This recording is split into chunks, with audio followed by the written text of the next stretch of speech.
Oh boy, just days after the expropriation bill has been signed, the South African government is trying so hard to tell people that everything is going to be okay. Nothing to say here. But before I get into that, ladies and gentlemen, please leave a like on this video, share it far and wide, and subscribe to the channel if you haven't already. All right, let's get into it. Listen properly. When you get into a taxi, you sit down before you get in. Did I hear that correctly? Hello, ladies and gentlemen. Welcome to Newsflash. I'm your host, Emilio. Thanks for tuning in.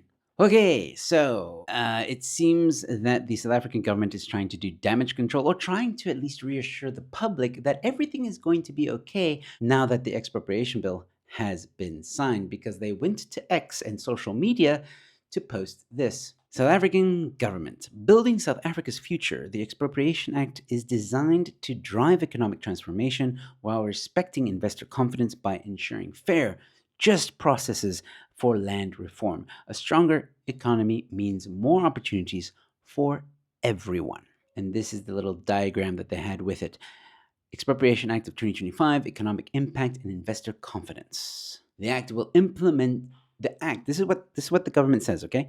The act will be implemented responsibly to avoid negative economic impacts. Measures are in place to maintain investor confidence and economic stability, from the Public Works and Infrastructure Department. So once again, the government is making promises that they probably can't keep.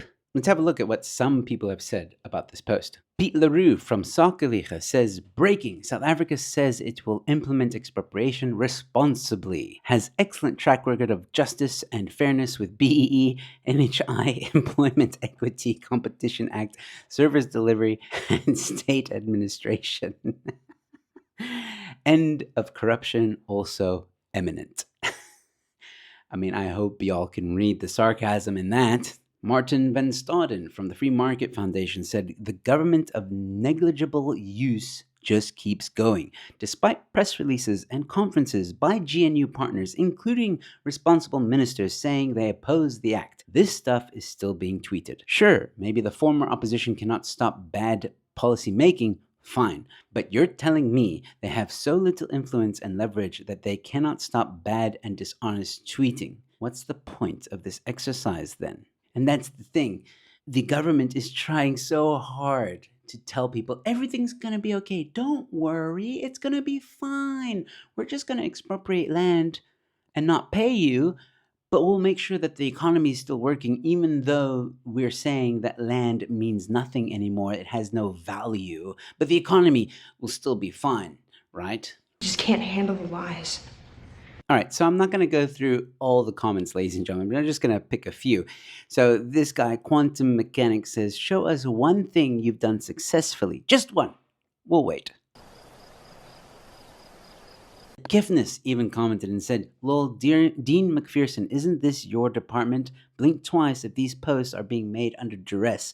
Otherwise, we can assume you agree with this nonsense. Yeah, Kifness calling out Dean McPherson because Dean McPherson said that he would not be implementing the Expropriation Act, and he's the Minister of Public Works and Infrastructure. And Neil posting a meme, I'm still crying, and how much money the ANC has, well, this is all allegedly, but I think it's no surprise, the money and what the ANC said it was for, what it was given to the ANC for, and yeah, the money just kind of disappeared. And this guy is clearly upset. Here's another one. Take a good look at the history books to see what happened in the countries implementing communism. The ANC has a 30-year track record of failure and corruption. What on earth makes them think they can implement communism without invoking disaster? It's theft, plain and simple. Expropriation and strong economy are opposites, but you know this, and your post is just lip service for the uneducated citizens that marvel at your use of big words. The world is watching your thievery, and thankfully, technology is so advanced, you will be marked. And that last one also brings up a good point, that it is about the less educated. It is about those that are the hardcore fans of the ANC that will finally see that expropriation has happened and they might be jumping for joy. What this means yet, we're not exactly sure. I mean, I have done a video on this going into a little bit more detail about the flaws of the Expropriation Act and the bill, but I'm thinking of getting some experts onto the show and having a nice podcast and discussing the expropriation bill. So let me know if you want to see that. Maybe also answer any questions that you guys might have. And don't worry, I'm not going to get a communist on the show because that just won't solve anything. I've also spoken to a few farmers over the past few days, and so far, of course, the farmers are really upset. They're worried. This is their livelihood that we're talking about as well. But so far, no one's panicking just yet. I think everybody's just kind of waiting to see what happens when the first expropriation test happens, to see, was it unfair? Was it just?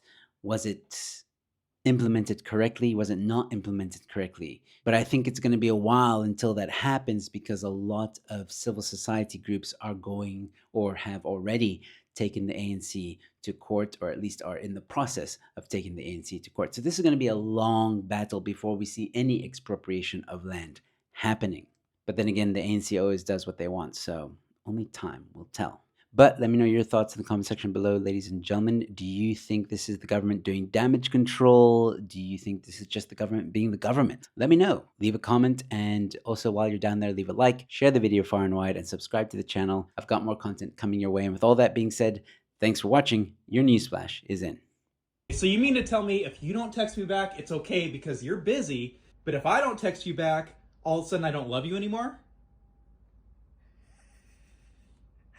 When you put it that way, it's okay. Exactly!